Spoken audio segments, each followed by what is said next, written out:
Vector analysis की इस series में अब तक 120 क्वेश्चंस हो गए थे। आज के इस वीडियो में उन्हीं क्वेश्चंस को आगे कंटिन्यू करते हुए क्वेश्चन नंबर 121 से कराऊंगा और इसमें मैं आपको 150 क्वेश्चंस ये आपके वेक्टर एनालिसिस के कराऊंगा। साथ ही साथ मैं आपको 50 क्वेश्चन जो है कर्ल डाइवर्जेंस ग्रेडियंट के कराऊंगा। लेकिन उसके साथ साथ मैं पहले रियल एनालिसिस की थ्योरी स्टार्ट करना चाहता हूं।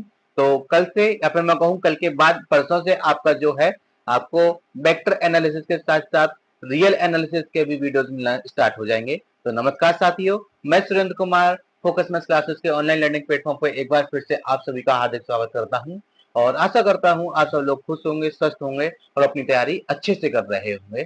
तो टाइम न वेस्ट करते हुए शुरू करते हैं आज का वीडियो। देखते हैं क्या है हमारा आज का पहला क्वेश्चन, क्वेश्चन नंबर 121। तो क्वेश्चन नंबर 121 कुछ इस प्रकार से है, जैसा कि आप देख पा रहे हैं। कह रहे हैं क्या, if the vector a, vector b and vector c are coplanar. ठीक है, ये कंडीशंस मैं आपको इतनी बार करा चुका हूं कि शायद अब आपको ये चीज याद हो चुकी होगी। इन्होंने बोला कि कोप्लेनर है। ठीक है, तो कोप्लेनर है तो उसकी कंडीशन आपको पता होगी। Can then the value of alpha is, तो एक अननोन एल्फा आपके पास है तो आप उसकी वैल्यू फाइंड आउट कीजिए, ऐसा ये कहना चाह रहे हैं। तो मैं आपको ये बात कई बार करा चुका हूँ, ये बात बता भी चुका हूँ कि अगर एबीसी आपके कोप्लेनर है इसका मतलब क्या हो गया कि स्केलर ट्रिपल प्रोडक्ट जो है आपकी क्या होगी, उसकी वैल्यू 0 होगी। ठीक है, स्केलर ट्रिपल प्रोडक्ट की वैल्यू क्या होगी, वो 0 हो जाएगी। और मैंने आपको एक बात बताया था, जब आप स्केलर ट्रिपल प्रोडक्ट लें तो इस प्रकार से लें कि जो वेक्टर जिसमें आपका अननोन छुपा हुआ है उसको पहला रो बनाए। तो मेरा अल्फा यहाँ पर है, या फिर मैं कहूँ तीसरे वेक्टर में मेरा अल्फा है, तो मैं तीसरे वेक्टर को पहली रो बनाऊंगा। मतलब मैं इस प्रकार से लिखूंगा 3 alpha 5। I think scalar triple product कैसे ओपन करते हैं वो अब आपको बताने की जरूरत नहीं है, आपको अब तक तो आ ही चुका होगा। तो इसको आगे सॉल्व करते हैं। 1 -1 1 और ये है 1 और ये है 2 और ये है -1। सिंप्लीफाई करते हैं तो पाएंगे क्या, हम पाएंगे 3 times this into this is 1 -2 that is minus का 1। ठीक है, माइनस अल्फा टाइम्स क्या मिलेगा आपको, अल्फा टाइम्स मिलेगा दिस इंटू दिस माइनस का 1 और माइनस का 1 दैट इज माइनस का 2। ठीक है, प्लस 5 टाइम्स क्या मिलेगा, 2 माइनस माइनस प्लस 1। ठीक है, दैट इज 3। आरएचएस क्या है, 0 है। तो -3 प्लस का 2 alpha plus 5 3 15 is equal to 0। या फिर मैं कहूँ 2 अल्फा की वैल्यू हो जाएगी आपकी 12, वो भी माइनस का, अल्फा की वैल्यू हो जाएगी आपकी माइनस का 6। That is option number D is the right answer. I think question आपको समझ में आया हो। चलिए चलते हैं अपने अगले क्वेश्चन, क्वेश्चन नंबर 122 पर। क्या है आइए देखते हैं। कह रहे हैं if the vectors this and this are coplanar. फिर से ठीक है, कैसे है, कोप्लेनर है। फिर से अननोन की वैल्यू पूछी है, सेम क्वेश्चन है। आई थिंक आप ये कर ही लेंगे। ठीक है, आप इसको खुद ही कर लेना, ज्यादा इंपॉर्टेंट नहीं है क्योंकि ये बहुत ही इजी क्वेश्चंस होते हैं। आपको ये अब तक तो अच्छे से करने आ चुके होंगे, इतनी बार इनको मैंने कराया है। आप इसको सॉल्व कर लीजिएगा, आपका आंसर आ जाएगा और आंसर आप अपने कमेंट बॉक्स में जरूर दे दीजिएगा। चलिए चलते हैं अपने अगले क्वेश्चन, क्वेश्चन नंबर 123 पर। क्या है, क्या है, given that vector A and vector b are unit vectors. सबसे पहले जो गिवन है उसको लिख लेते हैं कि किन्होंने कहा कि वेक्टर ए कैसा है, वेक्टर बी कैसा है। ये दोनों के दोनों है आपके यूनिट वेक्टर, दैट इज उनका मॉडुलस क्या होगा, मॉडुलस उनका 1 होगा। कह रहे हैं if the vector this and this are mutually perpendicular. अब आपको एक चीज पता होगी, जब भी थीटा की वैल्यू 90 डिग्री होती है मतलब परपेंडिकुलर होते हैं, उस केस में क्या होता है, तो उस केस में होता है कि आपका जो डॉट प्रोडक्ट है, डॉट प्रोडक्ट कैसी होती है, उसकी वैल्यू 0 हो जाती है। क्योंकि कॉस जो है, कॉस 90 अगर मैं कहूं तो कॉस 90 की वैल्यू आपकी 0 होती है। शायद आपको ये बात पता होगी। ठीक है, तो हम वही करने वाले हैं। जो कंडीशन हमें गिवन है, हमें गिवन है कि ये दोनों आपके परपेंडिकुलर हैं। तो परपेंडिकुलर है मतलब इन दोनों की डॉट प्रोडक्ट कैसी होगी, इन दोनों की डॉट प्रोडक्ट 0 हो जाएगी। तो मैं वही कर दूंगा। ठीक है, इंप्लाइज दैट मतलब क्या हुआ कि vector p dot vector q is equal to 0। यहाँ से लिखूंगा क्या, 3 vector a minus 5 vector B dot product by, ठीक है, ये आपको दिख रहा होगा डॉट प्रोडक्ट है vector A plus vector b. RHS is 0। Simplify करता हूं तो पाऊंगा क्या, 3 मॉड ऑफ वेक्टर ए का स्क्वायर, क्योंकि अब मैं और डिटेल में नहीं बता सकता। 120 क्वेश्चन आपको कराए हैं, थोड़े मायने रखते हैं। ये चीज इतनी बार करा चुका हूं मैं आपको कि अब तक तो ये आपको रट गई होगी। ठीक है ना। प्लस ये हो गया आपका 3 vector A dot vector b minus 5 vector A dot vector b minus 5 mod of vector B का स्क्वायर RHS इज 0। ठीक है, थोड़ा सा सॉल्व करता हूँ। 3 मॉड ऑफ ए की वैल्यू में 1 पुट कर चुका हूँ तो उसकी वैल्यू 1, 1 का स्क्वायर 1 ही रहेगा। प्लस, ठीक है, सॉरी माइनस का, क्योंकि इन दोनों को सब्ट्रैक्ट करेंगे तो माइनस का 2 टाइम्स वेक्टर ए डॉट वेक्टर बी बच जाएगा। और ये बचा क्या, माइनस का 5 RHS इज 0। मैं इसको इधर लेके जाऊंगा तो मुझे मिलेगा 2 टाइम्स वेक्टर ए डॉट वेक्टर बी की वैल्यू हो गई आपकी क्या, ठीक है, माइनस का 2।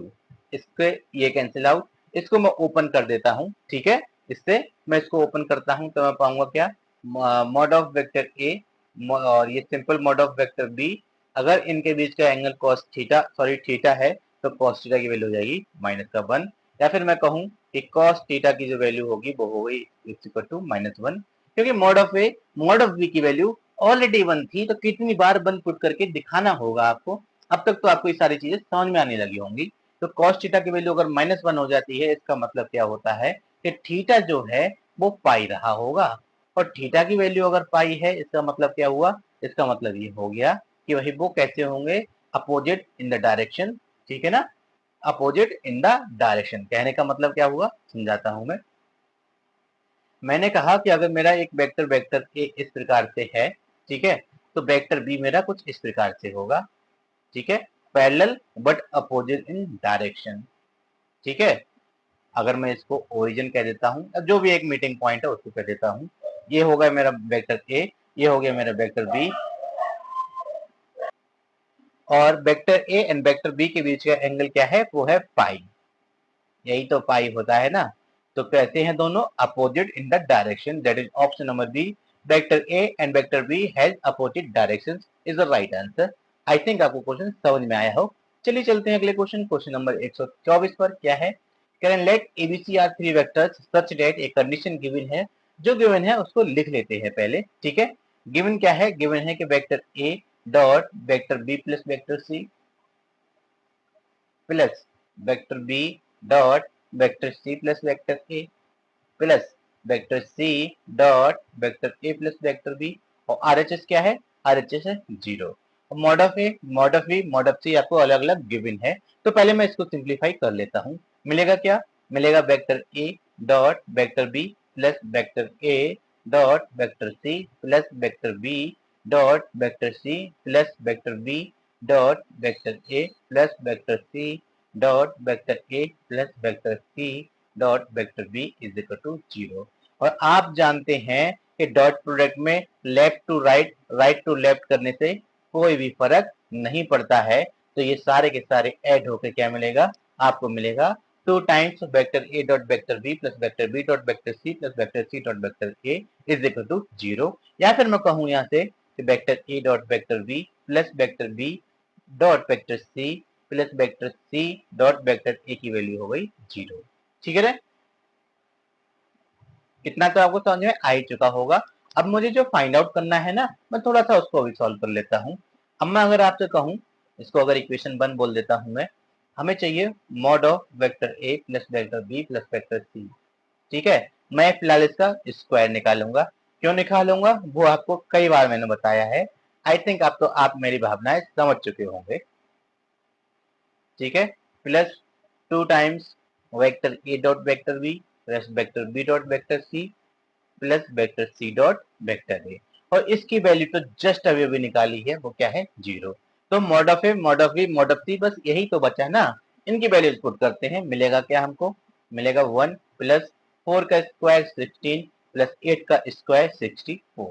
ये हो गया आपका कितना, आप इसको जब ऐड करेंगे तो ये आपका हो जाएगा 81।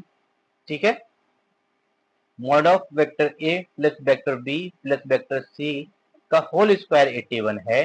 तो क्या यहाँ से mod of vector A plus vector B plus vector C नहीं आ सकता, बिल्कुल आ सकता है। Square root of 81 that is 9 is the right answer. Check कीजिए option, option number C 9 is the right answer. I think आपको समझ में आया। चलिए चलते हैं अगले क्वेश्चन, क्वेश्चन नंबर 125 पर। क्या है, करेक्ट गिवन टू वेक्टर्स। ये थोड़ा सा इंपॉर्टेंट है, इसलिए नहीं कि कुछ खास है इसमें, बस इसलिए कि इसका रिप्रेजेंटेशन खास है। आप देख रहे होंगे कि इस प्रकार से एक वेक्टर लिखा हुआ है, एक वेक्टर इस प्रकार से लिखा हुआ है। कह रहे हैं vector x and vector y be orthogonal then value of k is. अब ऑर्थोगोनल का मतलब समझिए पहले, ये मैंने आपको कॉन्सेप्ट में भी लिखाया था, ठीक है। ऑर्थोगोनल, ऑर्थोगोनल क्या मतलब होता है, इसका मतलब होता है theta is equal to 90 degree. और जस्ट अभी बताया था कि जैसे ही आपका थीटा 90 हो जाए, इसका मतलब क्या हो गया कि डॉट प्रोडक्ट कैसा हो गया, उसकी वैल्यू आपकी 0 हो गई, ठीक है ना। डॉट प्रोडक्ट की वैल्यू 0 हो गई, ये होता है ऑर्थोगोनल का मतलब। अब इतना मतलब अगर आपको समझ में आया होगा तो वैल्यूज पुट करो और आंसर लेकर आओ। अब आप सोच रहे होंगे कि वेक्टर एक्स एक्चुअली लिखा हुआ कैसे है, तो मैं आपको बता दूं कि वेक्टर एक्स इन्होंने इस प्रकार से लिखा है। इसका मतलब ये हो गया कि ये कुछ ऑर्डर्ड पेयर फॉर्म में मैं अगर लिखूं तो ऑर्डर्ड पेयर फॉर्म में इस प्रकार से लिखा हुआ है। आई जे के इन्होंने हटा लिए हैं और खड़ा करके लिख दिया है, ठीक है। तो आई जे के इन्होंने हटा दिए, कोई बात नहीं, हमें तो डॉट प्रोडक्ट लेना पहले से आता है कि इस केस में डॉट प्रोडक्ट कैसे लेते हैं। तो यही हो जाएगा क्या, तो 15 इंटू 15 दैट इज 2 5 माइनस का प्लस, ठीक है, 9 3 जा 27 माइनस 9 के, और आर एच एस क्या हो जाएगा, 0 हो जाएगा, क्योंकि मुझे इन दोनों का क्या चाहिए, डॉट प्रोडक्ट। अब आर एच एस अगर 0 हो जाएगा तो मुझे क्या मिलेगा, यहाँ से मैं इसको थोड़ा सा और सिंप्लीफाई करता हूँ, तो इसको उठा के इधर इधर ले जाता हूँ, तो ये हो गया आपका 9k, ठीक है, इज इक्वल टू माइनस का 20 टू 25 प्लस का 27। तो अगर आप देखें ये बचा आपके पास कितना, 198 इज डिवाइडेड बाय 9, ठीक है। अब 198 इज डिवाइडेड बाय 9, चलिए डिवाइड करते हैं तो क्या मिलेगा, 9 टू जा 18, ठीक है, माइनस लगा लीजिएगा, रिमेनिंग 1 और 9 टू जा 18।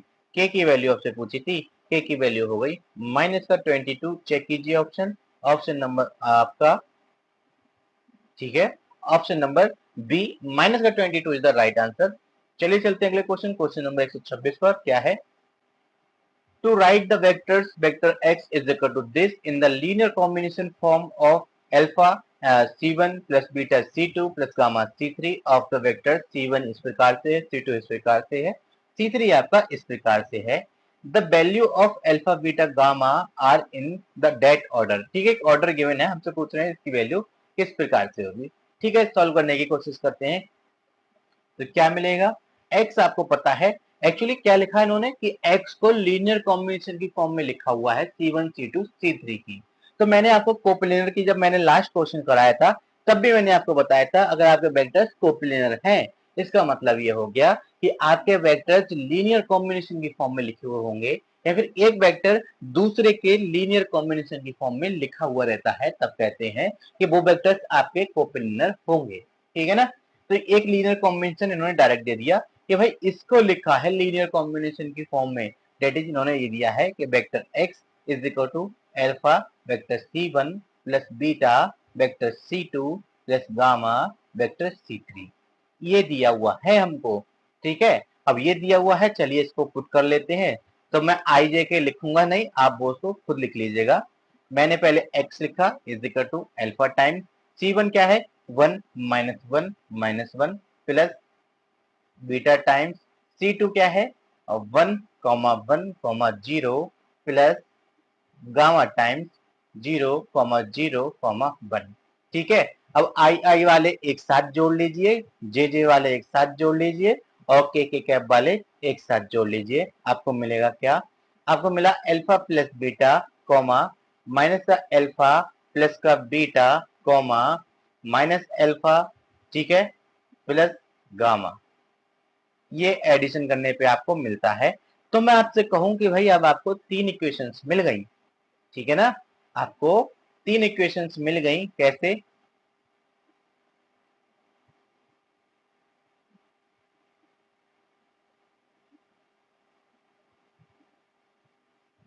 ठीक है। तो 3 इक्वेशंस जो मिली हैं उनको सॉल्व करते हैं। मैं यहां से देखूं कि अल्फा प्लस बीटा की वैल्यू क्या मिली on comparing the coefficient of I cap J cap and K cap, तो ये होगी 26। ऐसे ही माइनस अल्फा प्लस बीटा की वैल्यू मिली, वो क्या है, 12, ठीक है। तो मैं इसको भी अगर यहाँ से सॉल्व करूंगा तब भी मुझे यहाँ से अल्फा और बीटा मिल जाएंगे। और एक और मिली, वो क्या है, वो है आपका माइनस का अल्फा प्लस का गामा, इसकी वैल्यू क्या है, ये है 2। अब इन तीनों को मैं दो दो लेके सॉल्व कर सकता हूं। अगर मैं इन दोनों को ऐड करूं तो मुझे क्या मिलेगा, मुझे मिलेगा 2 बीटा इज इक्वल टू, ठीक है, 38। एम्प्लाइज दैट बीटा की वैल्यू क्या हो गई, 38 is divided by 2 that is 19।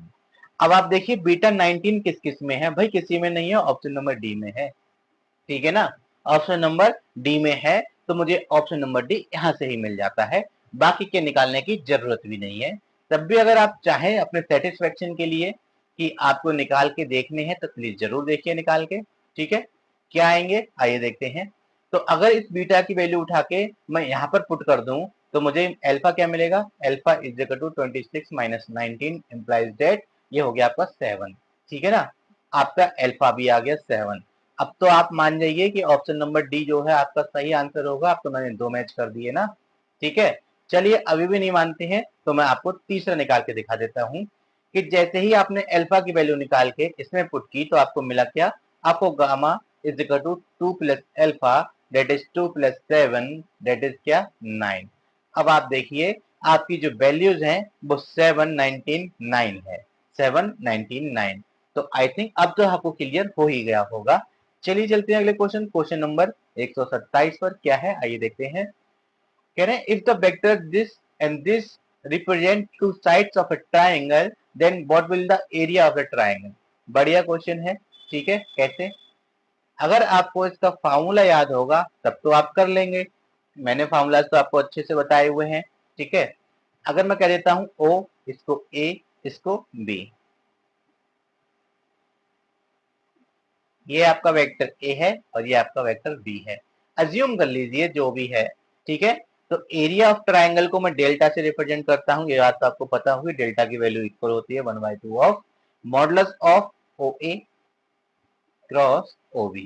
कहने का मतलब जो दो वेक्टर्स आपको गिवन है या जो दो साइड्स गिवन है ना, उन दो साइड्स की क्रॉस प्रोडक्ट लेनी होती है, इससे ज्यादा कुछ नहीं करना होता है, ठीक है।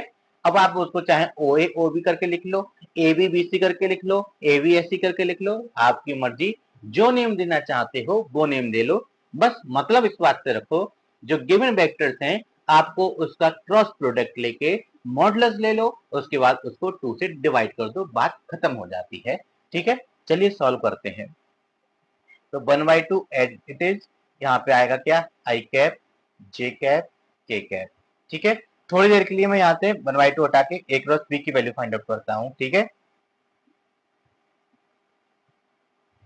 ए स्मॉल है आपके, अगर मैं ओ ए को O A vector B cross vector A, ठीक है ना, अगर मैं ओ ए को इस प्रकार से लिख लेता हूँ, चलिए, वरना आप भी कंफ्यूज हो जाएंगे। मैंने कह दिया कि ये वाला क्या है आपका ओ ए वेक्टर ए है, ये आपका ओ बी वेक्टर बी है। अब थोड़ा सा लिखने और थोड़ा पढ़ने में भी अच्छा लगेगा। तो vector a cross vector b में निकालूं तो ए के कोफिशिएंट क्या है, 2 -3 -1, और ये है 1 4 और -2, ठीक है। सॉल्व करते हैं, पाएंगे क्या, आई कैप टाइम्स ये हो गया 3 2 6,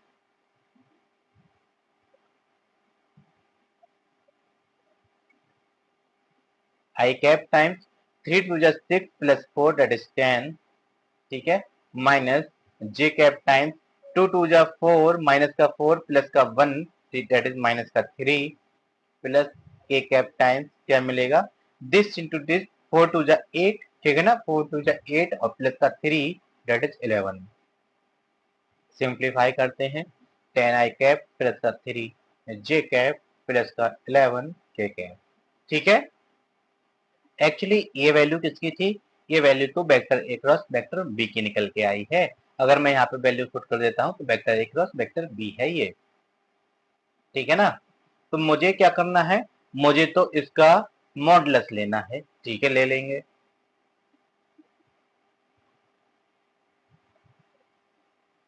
ठीक है, now mod of vector a cross vector b equal होगा किसी इसके, इक्वल होगा स्क्वायर रूट ऑफ 10 का स्क्वायर 100 प्लस 3 का स्क्वायर 9, 11 का स्क्वायर 121, ठीक है ना। स्क्वायर रूट ऑफ इसको ऐड कर लेते हैं 100 प्लस ये हो गया 130 दैट इज ये हो गया आपका 230 स्क्वायर रूट ऑफ। अब एरिया की बात करूं तो एरिया इक्वल होगा 1/2 रूट 230। ऑप्शन चेक कीजिए, option number d 1/2 square root of 230 is the right answer. I think question समझ में आया होगा। चलिए चलते हैं अगले क्वेश्चन नंबर 128 पर। कह रहे हैं क्या, find the value of the movement. ठीक है ना, मूवमेंट की बात कर रही है, फिर से इंपॉर्टेंट क्वेश्चन है ये।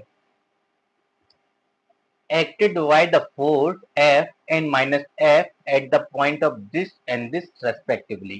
ठीक है ना, इंपॉर्टेंट क्वेश्चन है, समझने की कोशिश कीजिएगा कह क्या रहे हैं। अगर आपको मेरी कराई हुई थ्योरी याद आ रही हो तो मैंने आपको बताया था movement of force, movement of force, या मैंने इसको दूसरा भी नाम बोला था, वो क्या था, टॉर्क। ठीक है, टॉर्क को मैंने टाउ से रिप्रेजेंट किया था, इसकी वैल्यू इक्वल थी किस चीज के, vector A V cross vector F. ठीक है, ये इसकी वैल्यू थी। अगर मैं इसका सिर्फ मॉडुलस की बात करता हूं तो मॉडुलस की बात करता हूं तो आप इसमें लगा दीजिए क्या, मॉड। ठीक है, इन्होंने सिर्फ मॉडुलस की बात की है, इससे ज्यादा कोई भी बात नहीं हुई है। आप देख रहे हैं ऑप्शंस में आई जे के नहीं आ रहा है, एक स्केलर क्वांटिटी आ रही है, इसका मतलब इन्होंने उसका मॉडुलस ले रखा है। ठीक है, तो हालांकि मैंने अपने क्वेश्चंस में आपको सिर्फ बिना मॉड का लेकर दिखाया है, ये पहला क्वेश्चन है जिसमें मैंने टॉर्क निकालते टाइम मॉडुलस लगाया है, तो इंपॉर्टेंट है, कोशिश कीजिएगा समझने की। कह रहे हैं at the point this and this. ठीक है, तो अगर मैं इसको ए कह दूं, इसको मैं बी कह दूं, ठीक है, तो ए बी कैसे निकलेगा, वेक्टर ए बी इक्वल होगा किस चीज के, ओ बी माइनस ओ ए। फिर से मैं आई जे के लिखूंगा नहीं, आप खुद लिख लीजिएगा, 2 माइनस 3 माइनस 1 माइनस 1 माइनस 1 1। ठीक है, मिला क्या, 2 minus 1 that is minus 1, sorry plus का 1, minus 3 minus minus 1 that is minus 3 plus का 1 डेट इज माइनस का 2, minus 1 minus 1 that is minus का 2।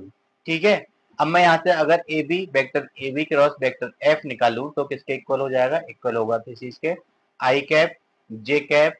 अब मैं हालांकि लिखता नहीं हूं लेकिन आपको लिखकर दिखा रहा हूं जिससे कि आपको बेटर तरीके से समझ में आए। ए बी की वैल्यू क्या है, 1 माइनस 2 माइनस 2, एफ की वैल्यू क्या है, 3 2 और 1। थोड़ा सिंप्लीफाई करेंगे तो हमको मिलेगा क्या, आई कैप टाइम्स माइनस का 2 प्लस का 4 that is 2, minus j cap times 1, ठीक है, प्लस का 1 प्लस का 3 6 डेट इज 7, प्लस के कैप टाइम्स क्या मिलेगा, this into this that is 2 और 3 टू जा 6 प्लस का 6 दैट इज 8। ठीक है, ये हो गया आपका 2 आई कैप माइनस 7 जे कैप प्लस का 8 के कैप। ठीक है, ये क्या है, ये है आपका A vector A B cross vector F. ठीक है, अब मुझे क्या चाहिए, मुझे तो यहां से चाहिए इसका मॉडुलस। ठीक है, तो mod of vector A B cross vector f जो है वो इक्वल होगा स्क्वायर रूट ऑफ 2 का स्क्वायर 4 प्लस 7 का स्क्वायर 49 प्लस 8 का स्क्वायर 64। सबको ऐड करते हैं तो पाएंगे क्या, हम पाएंगे स्क्वायर रूट ऑफ 49 प्लस ये हो गया आपका 68। ऐड कर लीजिए क्या मिलेगा, 9 8 17 होते हैं, 6 4 10 और 1 11। अब बताइए 117 किसका स्क्वायर रूट होता है। अगर आप एक चीज यहाँ पर फोकस करें कि 117 में, या मैं कहूँ 117 कभी भी 5 से डिवाइड नहीं होता, 5 से डिवाइड नहीं होता, इसका मतलब ये हो गया कि रूट 5 तो कभी इस ऑप्शन में आएगा ही नहीं। इसका मतलब अगर मैं यहाँ से देखूं तो आपका जो आंसर हो जाएगा वो हो जाएगा नन ऑफ दीज। ठीक है ना, नन ऑफ दीज, आपका ना तो ये आंसर होगा, ना तो ये होगा, ना ही ये होगा और ना ही ये होगा। ठीक है, आपका आंसर आएगा root 117 is the right answer.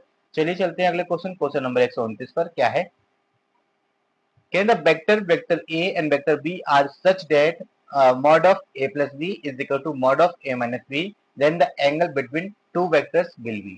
ठीक है ना, एंगल बिटवीन टू वेक्टर पूछ रहे हैं, तो याद रखना इस टाइप के क्वेश्चन जब भी आए तो आपको क्या करना है, आपको करना है कि उन दोनों के बीच का एंगल जो है वो हो जाएगा आपका 90 डिग्री, बिना सॉल्व किए। कैसे, मैं बताता हूं। अगर मैं आपसे कहता हूं कि जो गिवन है एक बार आप उसको लिख लो, क्या गिवन है, mod of vector A plus vector b is equal to mod of vector a minus vector b.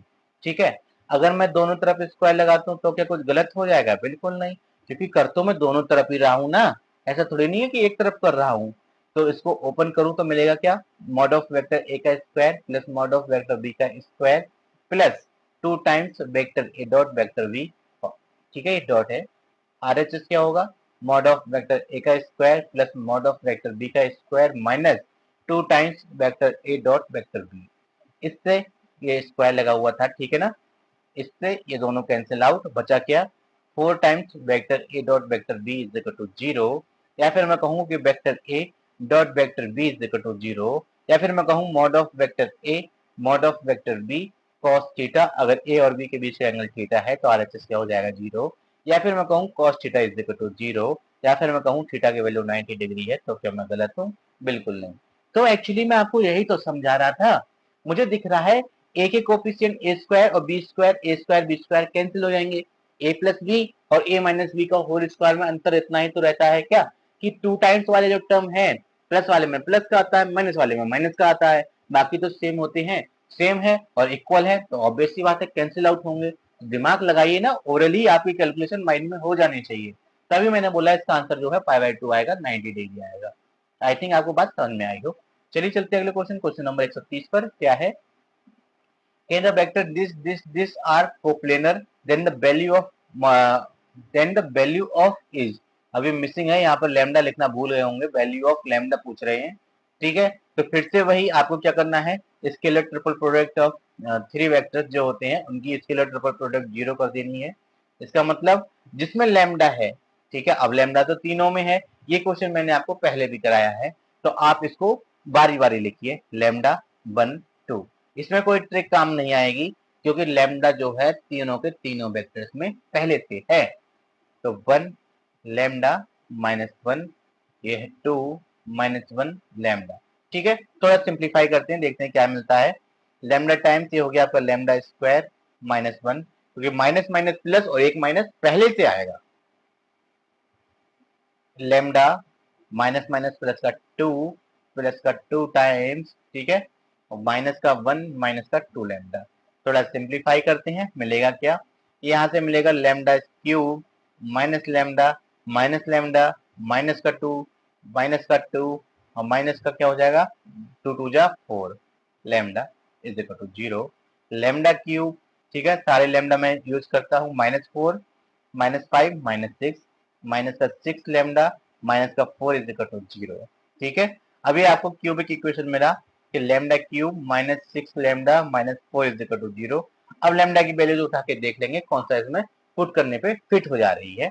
तो मैं अगर ये वाली देखता हूँ माइनस का 2, तो मैं पाऊंगा क्या, अगर ऑप्शन ए चेक करता हूँ मैं, तो ये हो जाएगा 2 2 जा 4 2 जा 8 माइनस का 8, ये हो जाएगा प्लस का 6 2 जा 12 और माइनस का 4, ठीक है। तो ये हाँ जी सेटिस्फाई कर रही है, that is option number a, -2 is the right answer, ठीक है। तो जब भी आपको क्यूबिक इक्वेशन मिले, अगर डायरेक्ट दिख रही हो, तो हालांकि हम लोग क्यूबिक इक्वेशन को प्रूव करते टाइम या सॉल्व करते टाइम पहले hit and trial method he use करते हैं कि कौन सी वैल्यू उसको सेटिस्फाई करेगी, तो हम इधर उधर ध्यान क्यों भटकाएं, डायरेक्ट ऑप्शन से लेकर क्यों ना चेक कर लें, ठीक है। तो मुझे -2 लेने पर डायरेक्ट ही मिल जा रहा था, तो that is option number a, -2 is the right answer. चलिए चलते हैं अगले क्वेश्चन नंबर 131 पर, क्या है, कह रहे हैं if 2 unit vectors vector A and vector B, सबसे पहले जो गिवन है उसको लिख लो, mod of A is equal to mod of B is equal to 1, क्यों, यूनिट वेक्टर्स हैं, make an angle of 30 degree and 120 degree respectively with X axis and, ठीक है, दो वेक्टर्स हैं, वो एक्स एक्सिस के साथ एक 30 का बना रहा है, एक 120 का बना रहा है, तो कह रहे हैं the value of mod of vector A plus vector b will be. बढ़िया क्वेश्चन है, सोच रहे हैं एक बार कैसे करेंगे आप, ठीक है। मैं तो आपको करा ही दूंगा, ऐसा तो है नहीं कि मैं आपको नहीं कराऊंगा, मैं आपको करा दूंगा। मैं चाहता हूं एक बार आप इसको सॉल्व करने की कोशिश करें कि mod of vector A plus vector b की इन्होंने वैल्यू पूछी है, तो मैं अगर इसका स्क्वायर निकालूं तो क्या मुझे ये नहीं मिलेगा कि वेक्टर ए का square plus mod of vector B का स्क्वायर प्लस 2 टाइम्स वेक्टर ए डॉट वेक्टर बी, जी बिल्कुल मिलेगा, ठीक है। और ये तो आपके कैसे हैं, unit vector, that is 1 + 1 + 2 times mod of A mod of b, और इनके बीच का एंगल अगर मैं cos थीटा कह देता हूं तो मुझे मिला क्या, मुझे मिला 2 टाइम्स 1 + cos थीटा। तो कैसे भी करके अगर मैं वेक्टर ए और वेक्टर बी के बीच का एंगल फाइंड आउट कर लूं तो मुझे इसकी वैल्यू मिल जानी है। तो बस वही आप सोचो कि थीटा कैसे फाइंड आउट करोगे, मैं तो आपको बता ही दूंगा। ठीक है, चलिए देखते हैं। इन्होंने कहा ये मैंने एक्स एक्सिस बनाया, ठीक है, ये मैंने वाई एक्सिस बनाया, ठीक है ना, ये मैंने वाई एक्सिस बनाया। अब मैं कहता हूं, ठीक, एक सेकेंड, एक वेक्टर लिया मैंने इस प्रकार से, ये, ठीक है, इस प्रकार से एक वेक्टर मैंने लिया, ये एक्स एक्सिस के साथ कितना एंगल बना रहा है, ठीक है,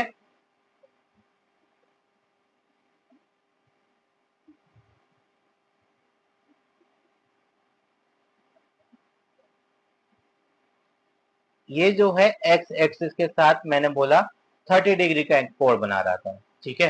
ये क्या है मेरा, ये मेरा वेक्टर ए है, ओके। ये मेरा एक्स एक्सिस है, ये मेरा वाई एक्सिस है।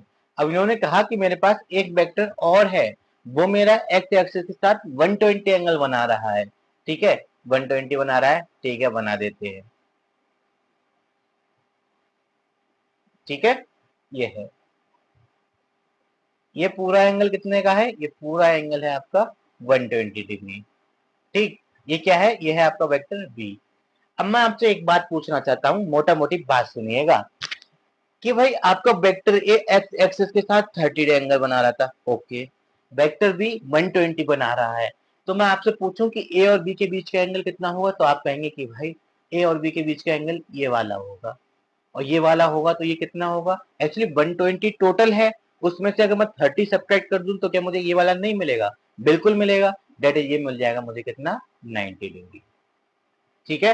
तो बस इतना सा ही राज छुपा हुआ था कि वेक्टर ए और वेक्टर बी कैसे हैं, वेक्टर ए और बी परपेंडिकुलर होंगे, थीटा की वैल्यू 90 डिग्री होगी, और 90 डिग्री होगी तो उठा के यहाँ पुट कीजिए ना, vector A plus vector b square is equal to 2 times 1 plus cos 90, और कॉस 90 होता है आपका 0, डेट इज बचा क्या 2, mod of vector A plus vector B का होल स्क्वायर की वैल्यू हो गई 2।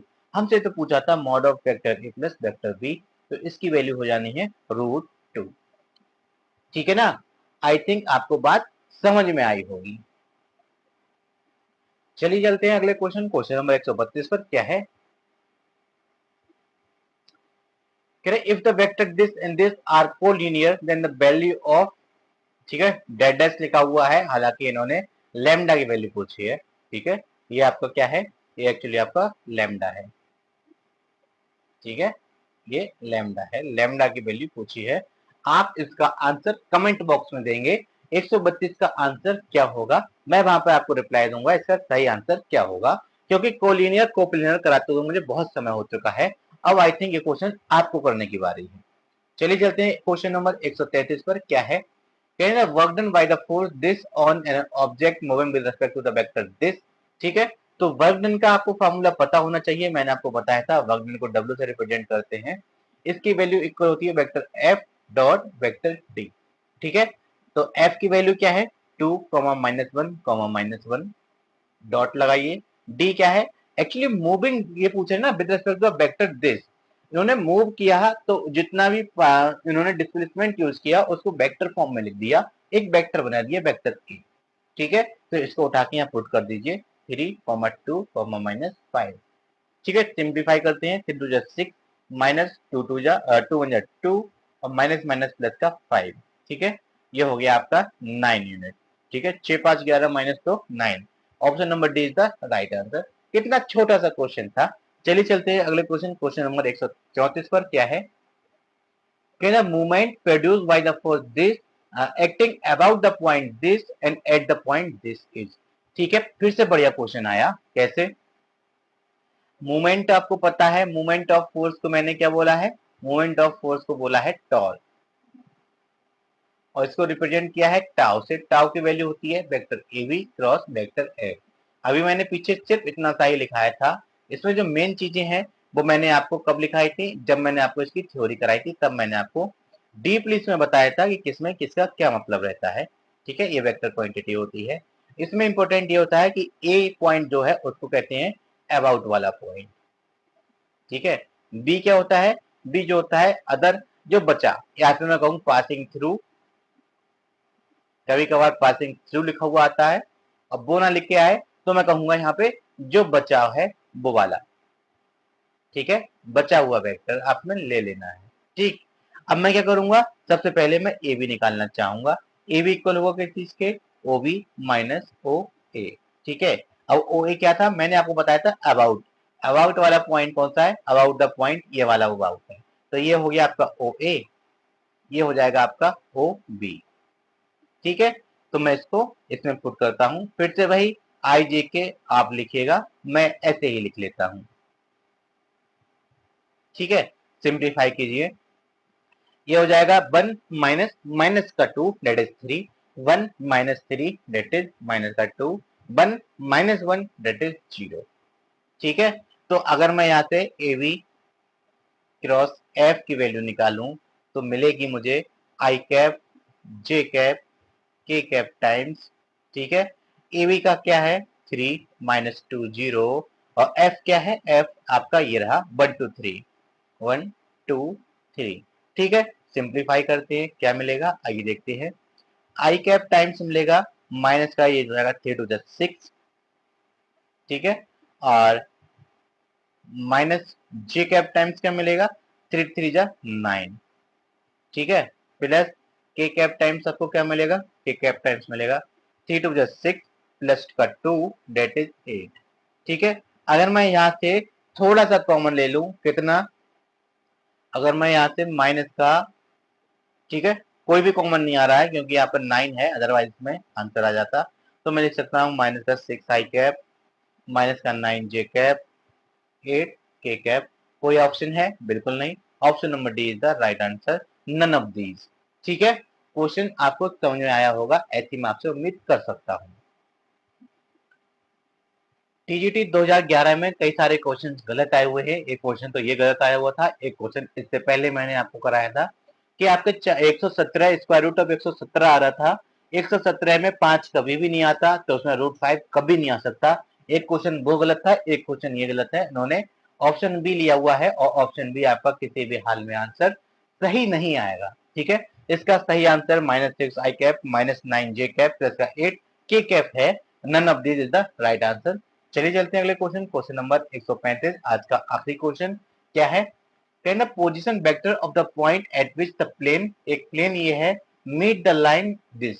ठीक है, अब ये इंपॉर्टेंट क्वेश्चन रहा, एक्चुअली फिर से ये क्वेश्चन गलत जगह आ गया है, ये प्लेन आपका एक्चुअली क्वेश्चन जो है प्लेन और स्ट्रेट लाइन के इंटरसेक्शन का है, ठीक है ना, तो ये वही पूछ रहे हैं कि किस पॉइंट पे एक दूसरे को इंटरसेक्ट करेंगे, कैसे करेंगे आइए देखते हैं।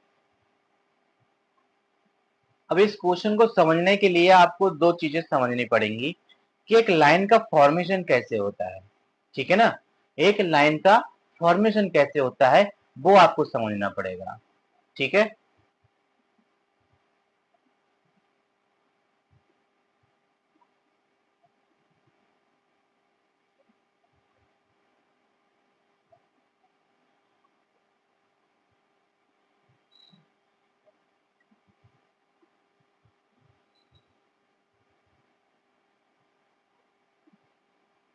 मैं आपको जरा फिगर बनाने की कोशिश कर रहा हूं, अगर फिगर अच्छे से बन जाएगा तो शायद आपको समझ में आसानी से आ जाएगा।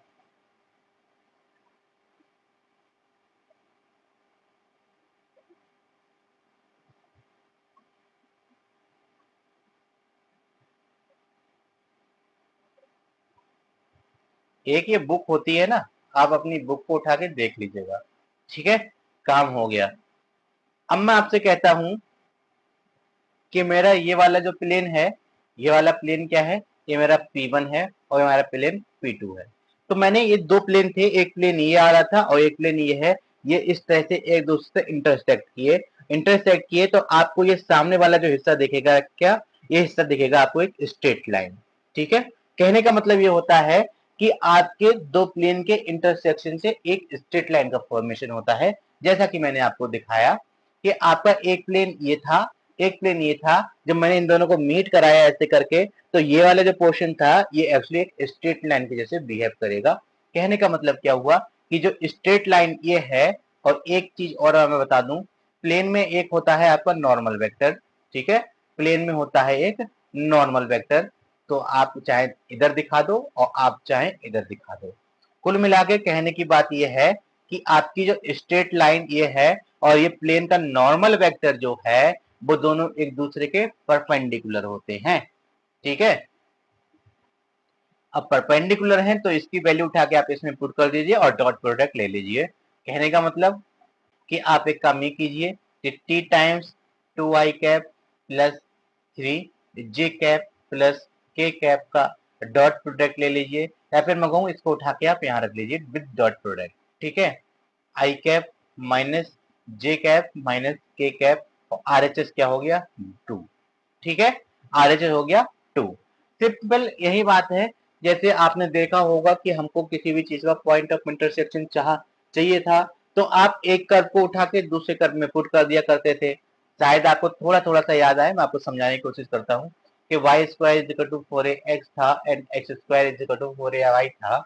हमें इन दोनों का पॉइंट ऑफ इंटरसेक्शन चाहिए था जब हम area under the curve find out कर रहे थे। तो आपको पता होगा 16/3 ए बी इसका जो आंसर आता है एरिया अंडर द कर्व। तो वो कहाँ से आता है? एक्चुअली यही से तो आता है कि आप इनको क्या करेंगे, इस y की वैल्यू को उठा के यहाँ पे रिप्लेस करेंगे तो आपको मिलेगा क्या, आपको मिलेगा कि, या फिर मैं कहूँ यहाँ पे इन दोनों का स्क्वायर कर लें तो आपको यहाँ से y की पावर 4 इज इक्वल टू 4 4 जो 16a स्क्वायर एक्स स्क्वायर और एक्स स्क्वायर को आप रिप्लेस करेंगे तो y की पावर 4 16a स्क्वायर और एक्स स्क्वायर की जगह 4ay रखेंगे।